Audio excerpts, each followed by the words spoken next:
Welcome back to Soundwaves from the Sea, CSS's normal weekly Sounders show. I was in Peoria, as you can tell by the burnt head. If you see flecks of dead skin come off, it's because I burnt my head. Yeah, it's crazy. You'll notice Owen and his painfully yellow Oregon hat to the side of me, but I've doubled my pain and brought another duck. How dare I? Michael Martinez from Cascadia FC. So Cascadia FC, House of Sounders, Area Sports Network, CSS. We're doing all the little guys, I guess. Not to demean. I mean, we're all smaller than Some of the Um, other ones. yeah, you get the point. So no, it was great. I mean, Owen and I have talked about Michael behind his back. No, doing this, and what better time to do it than when it seems like the Sounders are in pretty dismal time after I had such. I think a lot of people had some pretty high hopes for what 2025 would look like. It's just March, but it's still not great. So fellas, we're gonna start out with negative. I don't think it gets much positive. We don't have much positive in this show. I know it happened previously, but we didn't have a show last week, and I figured it'd be good to get multiple insights on it. But obviously, the Sounders have three sort of long-term injuries, in with Paul Arriola dealing with an ACL, he's done for the season. And the Sounders are actively looking at a replacement, which we'll talk about later in the show. Pedro de la Vega continues to get bad beats as a Sounder. He's dealing with a quadriceps injury that'll keep him out 3 to 6 weeks. And Jordan Morris, Michael's favorite player of all time, is dealing with a hamstring injury. He's also out about 3 to 6 weeks in that timetable as well. Just that Cruz Azul match on the road ended up being such a terribly brutal match because Paul tears his left ACL in this match. Um, Pedro's out. He was out before this. He got hurt early into the first half of the LFC match. Yeah. And then Jordan goes down. It's just really rough. Um, Situation overall. Morris like that 4 to 6 weeks after that loss to Cruz Azul, and then they got stomped. I mean, they hung around for a bit, but that's not the point of what we're talking about here. Um, I guess I don't even like really saying this part. Like maybe a small piece of like helpful information is that with Areola being placed on season-ending injury, the Sounders can recover about 75% of his salary cap hit. So when you're going to fish for a new replacement, I mean that's helpful. But um, before I get to the painfully dull draw to Houston, Michael, since you're new and the guest here, I'll go with you, and then we can go to Owen, I guess. Um, just, I guess, how do you look at those injuries, and how do they make you feel going forward? Because obviously, going into the season, there was so much talk about the depth, right? But those are three pretty significant players and/or players who should have been significant. I guess more on the Pedro side of things, because what Paul can give you, Jordan can give you, his all-time leading goal scorer for the club, and what we had seen from Pedro seemed promising. So, Michael, I just want your thoughts on how those injuries affect your view of the team currently, and then Owen will go to you. For me, it feels like the attack is reminiscent of last year. Um, our team has been built around Jordan Morris and his ability to run in behind and take defenders with him for the past 2 or 3 seasons now. And I feel like losing a player like that and not having enough space for like our wingers or our two attacking mids to have the space to run in, there's really not much we can do there.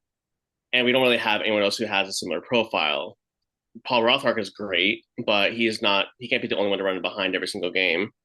Georgie is fast and really good on the dribble, but he has no end product. So we don't really have anyone doing much with it. So that's where my concern is. And not having Pedro de la Vega, he was starting to cook as for opening 3 games. He was looking really, really good, so much better than last season already. But I feel like we've already lost that creative spark. Yeah, I mean, I don't think I was like thinking through like what the worst injuries could be for this team. I don't think these injuries do much to the Sounders' floor. I think I think the Sounders' base, like pretty much like the 6 out of 10 performance you'll see, which is what we saw against Houston. We'll get into that.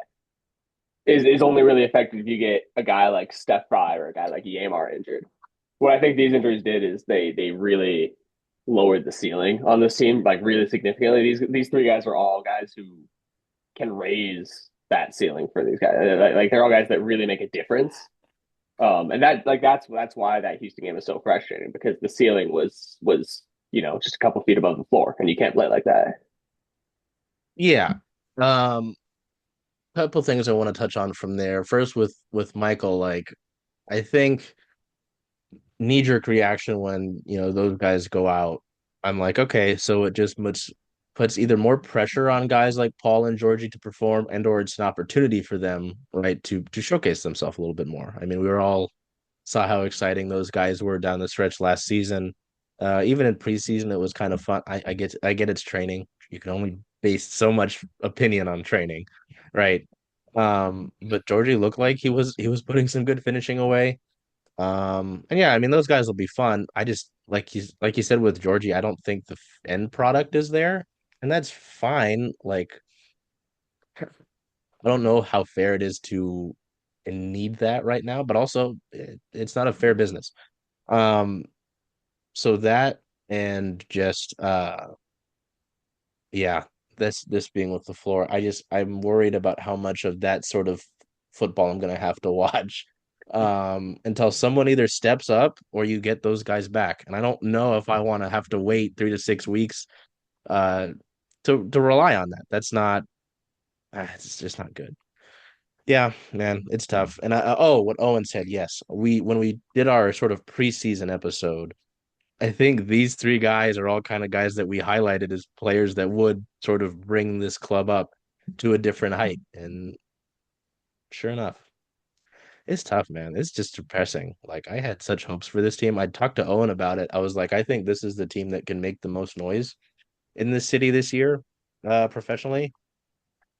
I don't know who that is now. Like it might still be them, but in a depressingly lower form.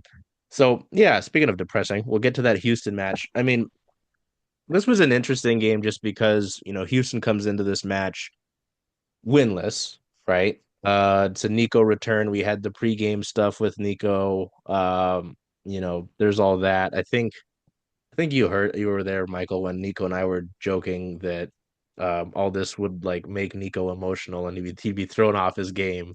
So that was kind of funny. But no, I mean,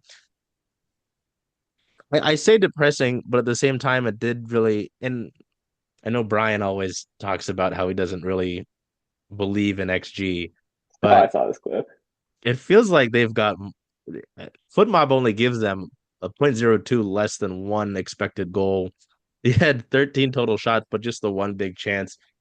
Um, yeah, it felt a lot like what we saw almost all of last year, right? Where it was just like, okay, there's dangerous possession, but that's about it. There's nothing more. Um, Owen, from your lovely corner spot, I'd love to hear what you saw from this match, and then Michael, just a few seats away from me. I want to know what you saw because it was another one where I just kind of left Lumen Field and I just sighed really heavily.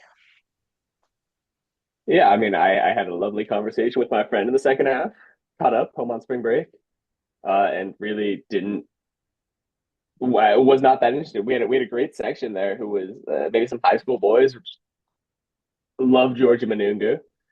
I that I think he was. We can talk about his end product, but he drew what 3 yellow cards in about 25 minutes in the time he was on the field. That is something you have to talk about. But it was just a really like dour game. Um, like the chances were there, but they didn't get it. Like none of this excited me. I was not excited by anything in this game. Agreed. It was. I felt myself getting bored. I hate saying this, especially as like a Sounders reporter and a Sounders fan. I felt myself getting bored at times. So I'm like, oh, cool. We're keeping possession. The passing is crisp. We're making really good passing movements, but there's nothing else happening, which kind of made the game just dull. Yeah, it's just a game that like it's the game that like you it's the game that everybody who hates soccer like imagines when they're thinking about soccer.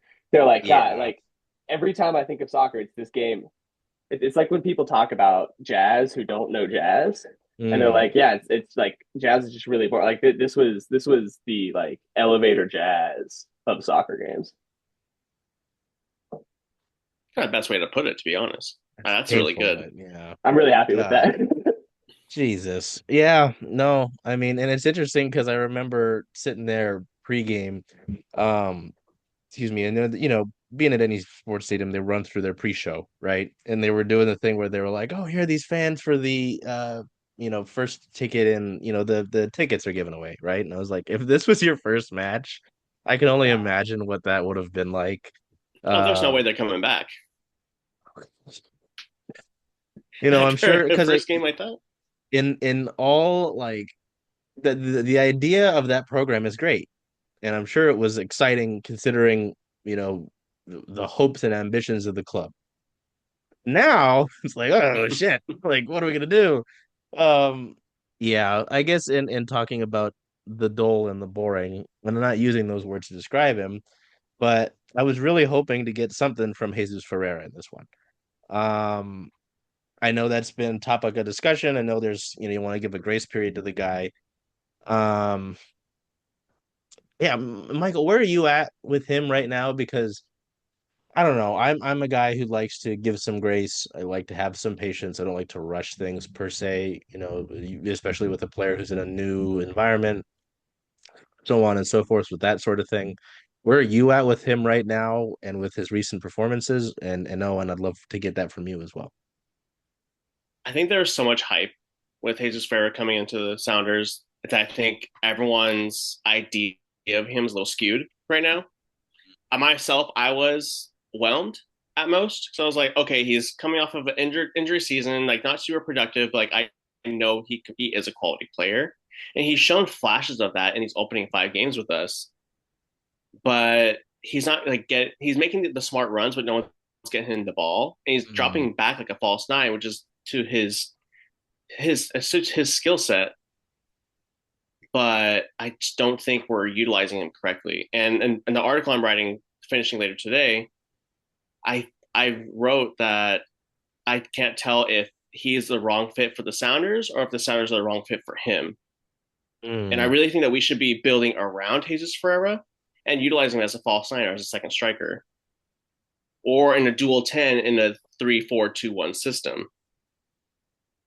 But that's what I've seen so far and what I've watched from him in the past. And I think he can be good for this team, and I know he will succeed here, but it's just going to take so much time.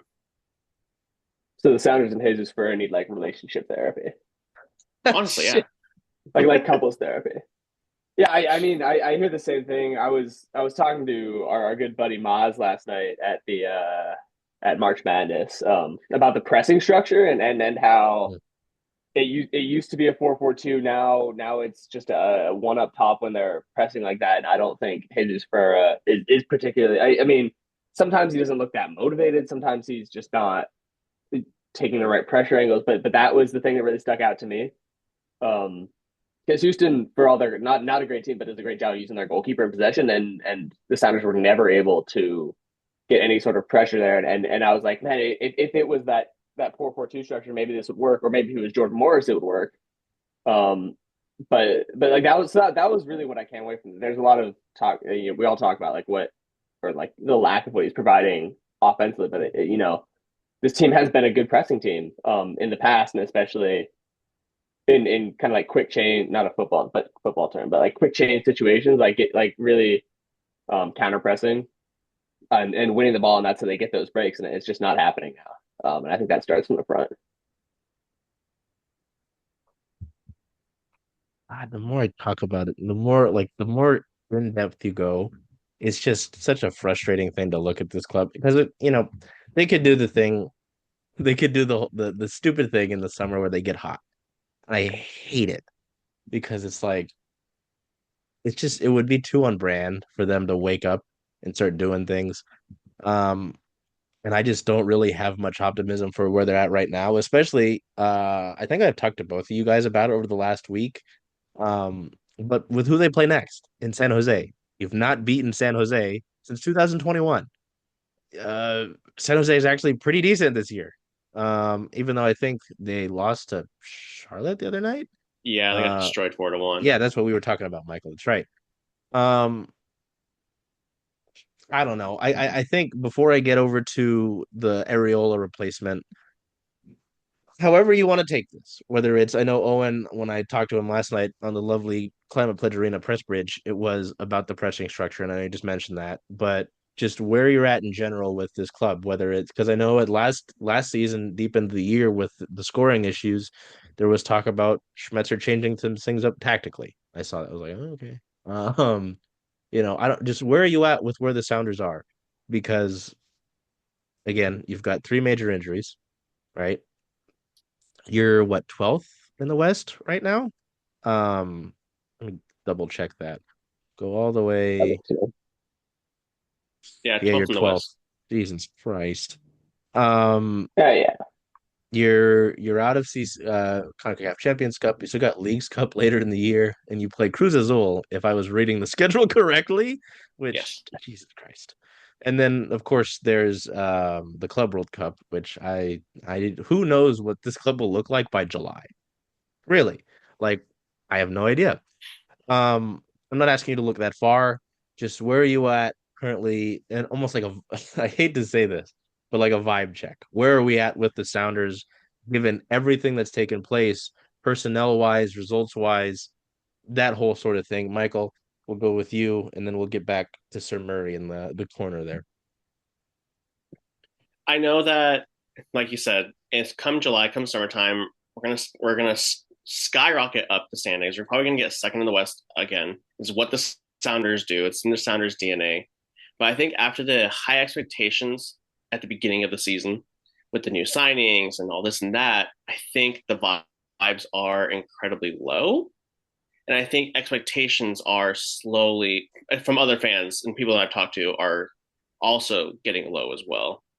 I think everyone knows the Sounders will bounce back, but they just don't know how we're going to look come summertime. And that's my concern.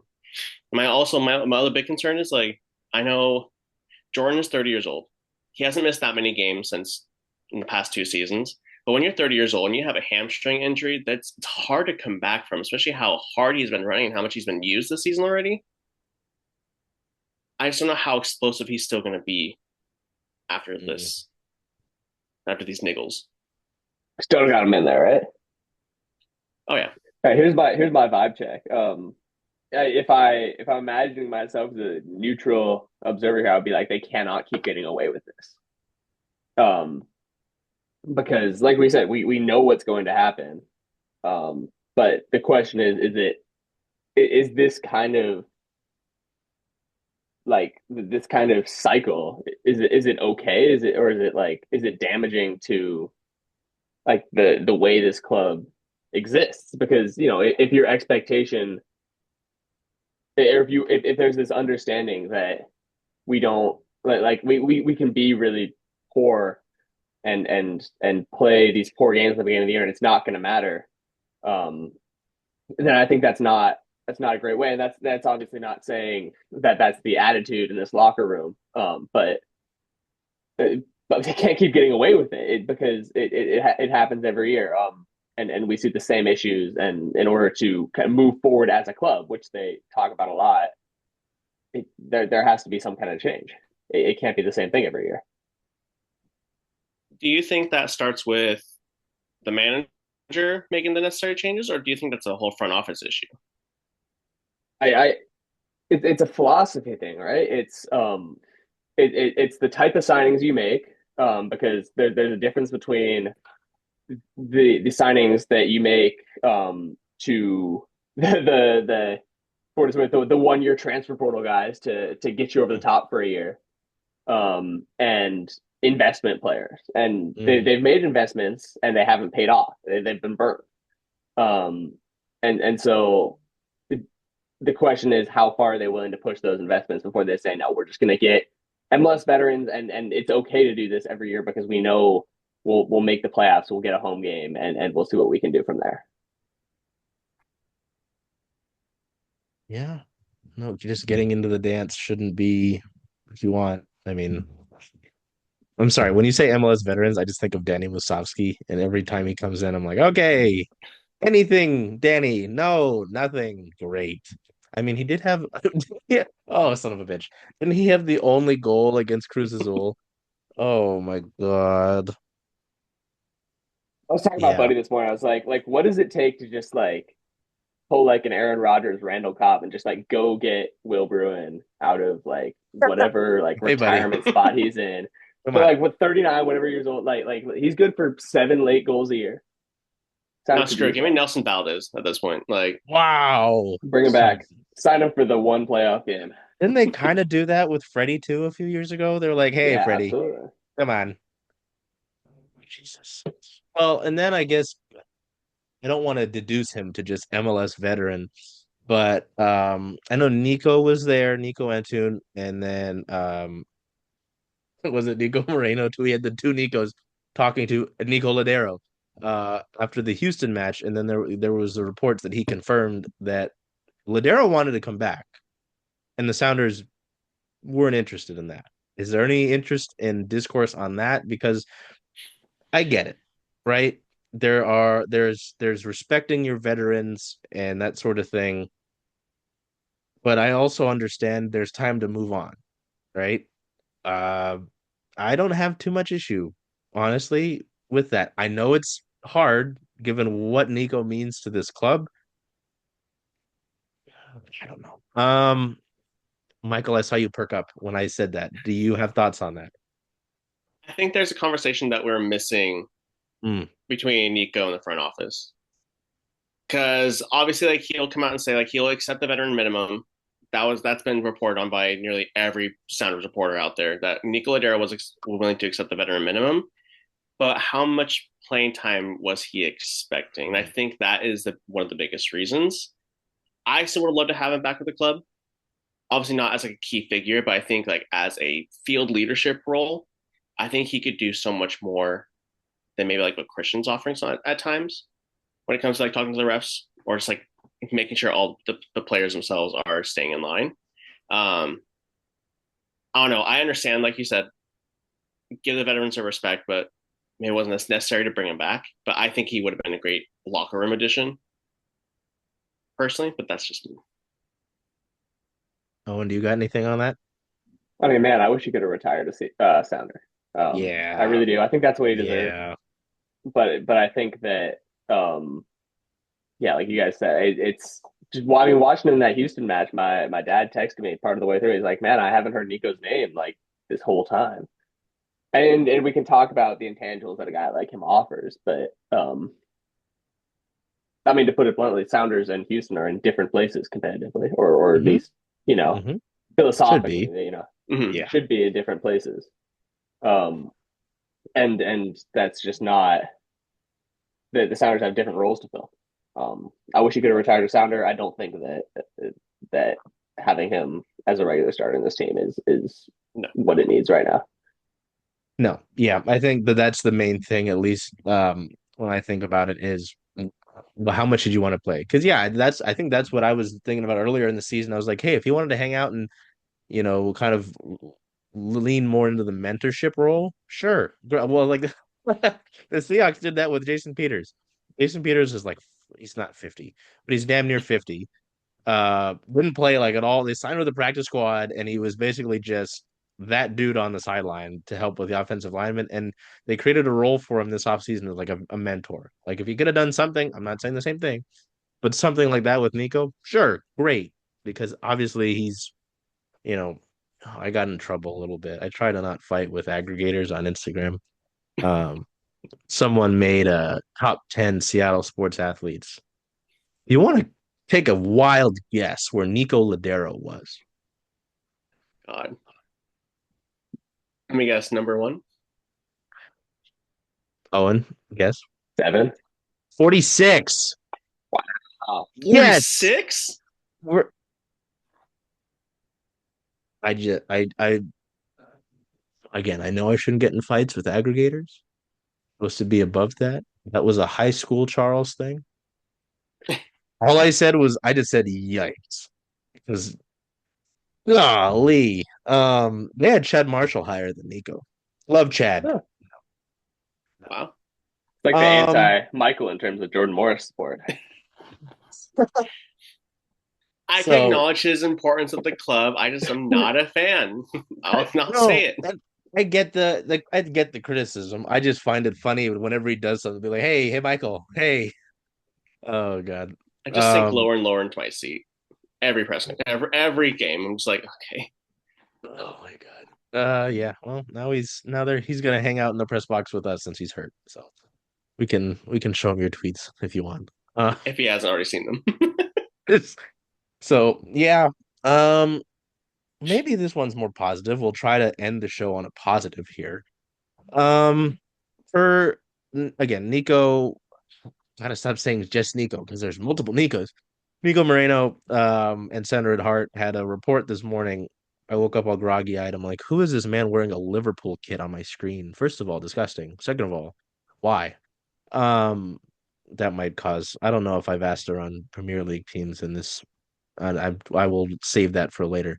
Um, but yeah, the reporting goes that the Sounders are in advanced talks, not just any talks, to sign free agent Ryan Kent. So I mean, he can get a sponsorship somewhere in Kent if he wants to. Not the best area to hang out in, Hey, but yeah. So for the remainder of the season and potentially with an option for the 2026 season, he's 28 years old, so you're not bringing in a nursing home guy. Spending a little over a year in Turkey. And this is the funniest sentence to me, where he fell out of favor with Jose Mourinho. Uh, who hasn't? so yeah, I so Ryan Kent profiles mostly as a left winger, can play on the opposite side. He's played some striker, if that intrigues you. So the attack is there. He was a Liverpool academy product, and had caps for England's U20 national team. In that regard, he was mostly known for his time with Rangers.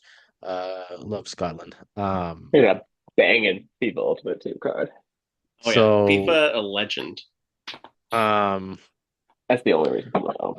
it's not the flashiest thing in the world, right? But I kind of figure I think someone on our post for Houston, the Houston match was like, Paul needs to be on the phone signing a striker. I was like, well, I think they're looking to fill up the Areola hole a little bit before that.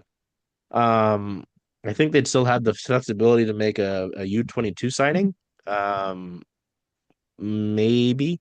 But yeah. Oh, and I think I went with Michael first last time. I try to not give him everything. Um, Owen, I'll go with you, and then Michael, of course, you can close that hole. But I don't know. What are the thoughts on this? Because it doesn't seem like it's the most wild, like risky thing, and they don't really err on the side of risk, at least not too much in recent years. Um, I don't know. How do you feel about this? Obviously, it's nothing's confirmed yet. Well, not confirmed, but not official. Um, but I don't know. Seems like it would be decent. I mean, I can't complain about it.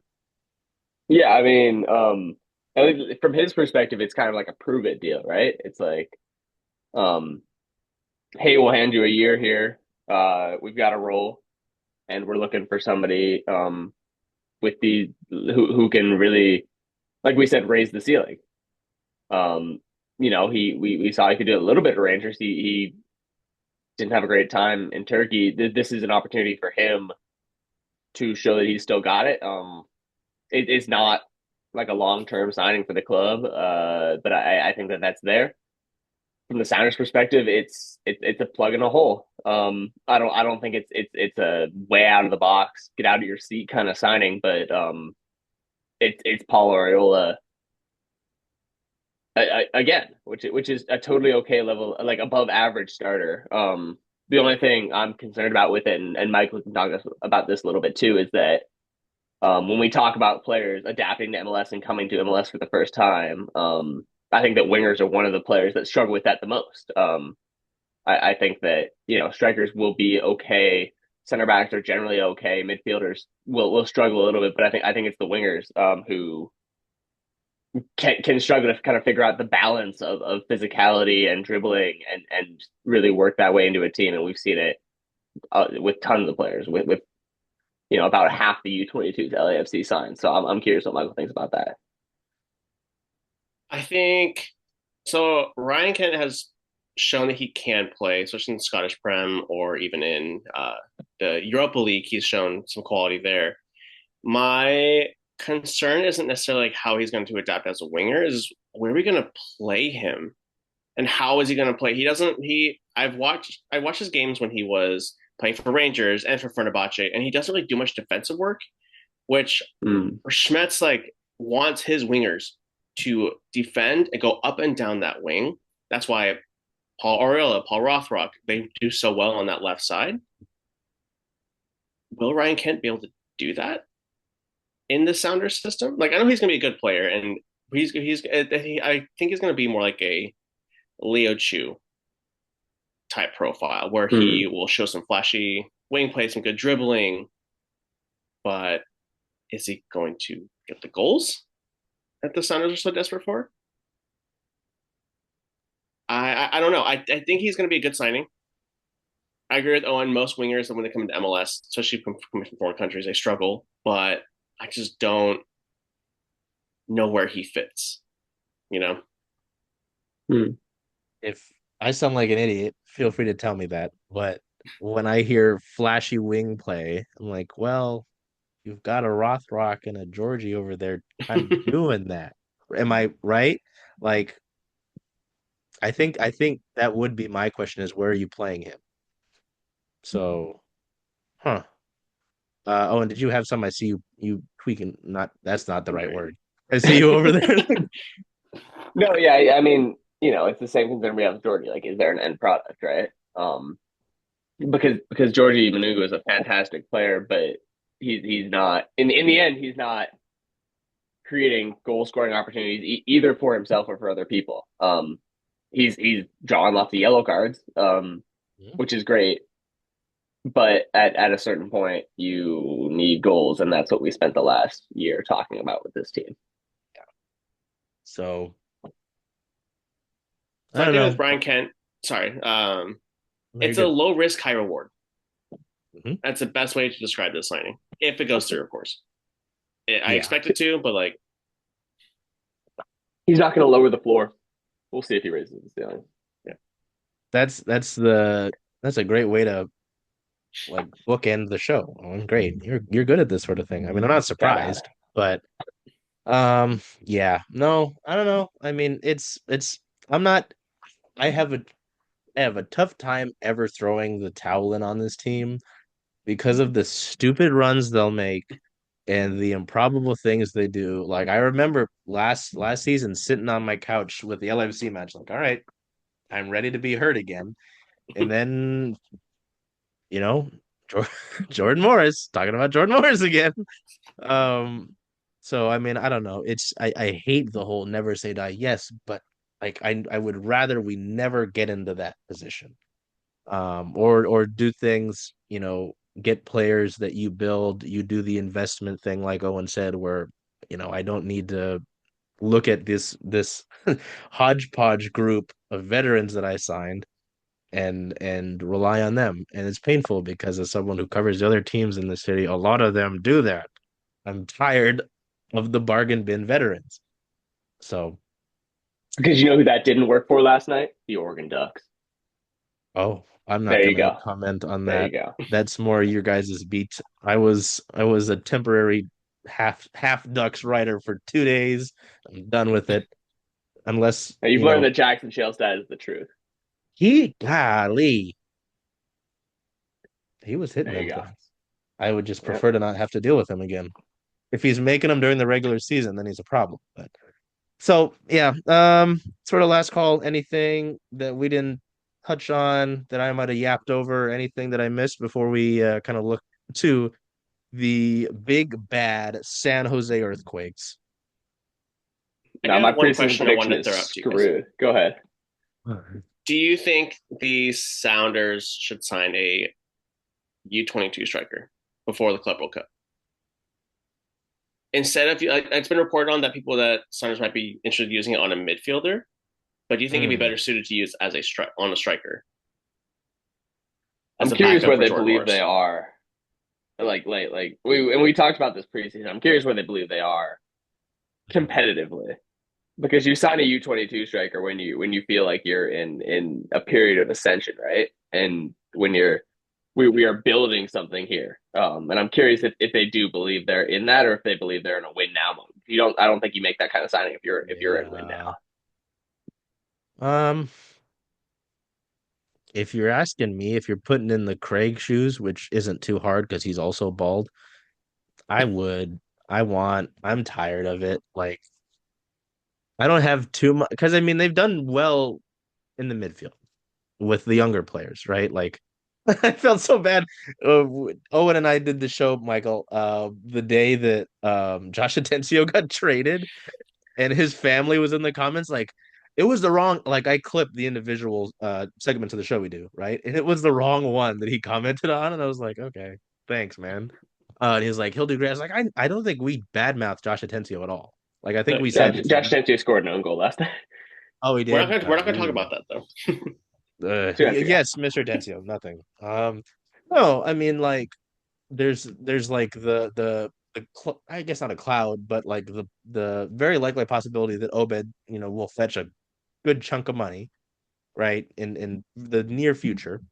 Um, I've liked what Danny Leva's given you. Danny Leva's felt like a guy the last few years who's just kind of been thrown in the corner and hasn't gotten time.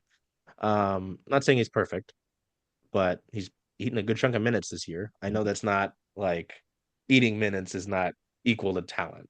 We've seen that with a bunch of teams. Um, where are you? Who's your next striker that's coming up? That's youth. Tell me if I'm forgetting somebody. Like it's not there. So just knee jerk reaction. If the right player was there, if your front office had that identified, do it. I need it. Like um, and who knows? Like maybe you talk about with the win now, like if he can inject anything different and maybe push the other guys in the attack, I don't know, maybe it does help you in the win now as well. And in addition to be someone that will go back to being an investment, and be important for you down the road. To answer Michael. Owen, did you have something? No, I'm all good. Oh, Talk I thought about you had something for these the. Quakes, bro. Hmm? Talk about these Quakes. Heritage Oh, Cup. Jesus. I think they're a San good Jose team for what it's Earthquakes. worth. Except Yeah. like well built, well built. They're in an ascension. Honestly, Which is, oh man. Yeah. weird spot for them to be in. What do we know Bruce about the Arena effect. Quakes? They got a couple good players, man. They have a couple of very players with very high floors. Hmm. Christian Espinoza. Sorry, both of them, but Espinoza specifically has one of the highest floors in this league. He is always going to give you 7.5 out of 10. And he's a player he's like one of those Johnny Russell type guys who always seems to Mm. perform well against the Sound. It's like Caleb Love against the Ducks. Yeah, always turns up for these games, and I think that's really dangerous. And also, they're in a little bit of a hole, and there's one team that always gets teams out of slumps. That's the Seattle Sounders. There's a meme for that. It's somewhere on the internet, but Absolutely, there's definitely a meme. absolutely. Yeah.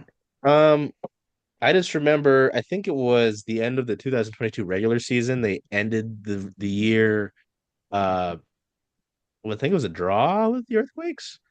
I think it was a 2-2 draw. I think they've had a couple 2-2 draws since 2021. And I just remember sitting in the press box after the game. It was a day game too, so it was nice out. And hearing Brian talk about how they wanted to use the youth more. They didn't really do that in 2023. And they've kind of started to do it more, but it always left a bad taste in my mouth because it was San Jose.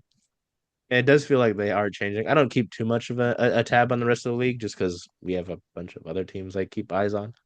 Um, You're not an but MLS yeah, sicko like the rest of us. no, I'll try. I'll do my best. But yeah, no, I don't know. It's interesting. Michael, what did you think? What have you thought so far about San Jose? I watched a couple of their games. They are fun to watch, and I hate admitting that, especially with Bruce Arena at the helm. Like, I hate that man so much, but man, he's making San Jose look good. That midfield duo of Ian Harkes and Anthony Kay, they're actually really solid. and I hate saying that. I hate Mark Anthony K too. I don't know why. I just can't stand the way he looks. I hate looking at him. And I'm terrified of Chicho Arango. When he is motivated and when he is in a new environment, he is going to thrive. And I'm afraid of what he's going to do to the Sounders. So I don't normally do them, but do we have predictions for this match? Because it sounds like Michael's scared to shit about this match coming up. I wish we pick something chaotic to happen, bro. Like over one or over half a red card, over half Wow. one outfield player goes in goal, like something weird like that. Who becomes the next Alex Roldan? Yeah, weird shit happens in these games. Now I'm scared. Michael scared me now. Thanks a lot, dude. Oh, you're welcome.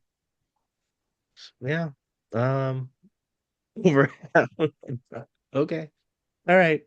Well, that was interesting. Yeah. No, I mean, I hope that we'll have more positive things to talk about by the time that next week's episode comes up, but I don't know. Like it's a long season. I kind of forget how long the MLS season goes because, with a year like last year, the season ends and you spend a few weeks away and then they're back in training. It's like, oh, okay, sick. So yeah, man, I don't know. We'll see. It's getting toward the ends of March. We're almost in April. I don't know. I don't know, man. I'm sad about this because I had a lot of hope for the Sounders. Again, it's not over, but it doesn't feel great right now. So yeah, we'll put I gotta add the Michael and the Cascadia FC part to the description part so people can go and look at your handsome face and your writing now. Um or whatever they want to do. I don't know. They can hate Reed. It's fine. I was gonna say you mentioned the word hate a lot. I was like, I didn't know you were filled with so much hatred. Uh, so yeah, well, that's funny because I say hate and Owen tips his Ducks hat. Yes, I do hate Oregon. Thank you Not very much. intentional. Yeah, man. So till we see you guys next week, take care of yourselves, be well, do whatever you can to make today a great day. Hey, Charles. Hey, Jen. Hey. So where are you going to watch all of the Sounder away games this year? Away games for the Sounders. Well, since Rough and Tumble is the home of Circling Seattle Sports, I was thinking of coming here if that's okay with you. I think that's a great idea. Go Sounders. Hope we see y'all here.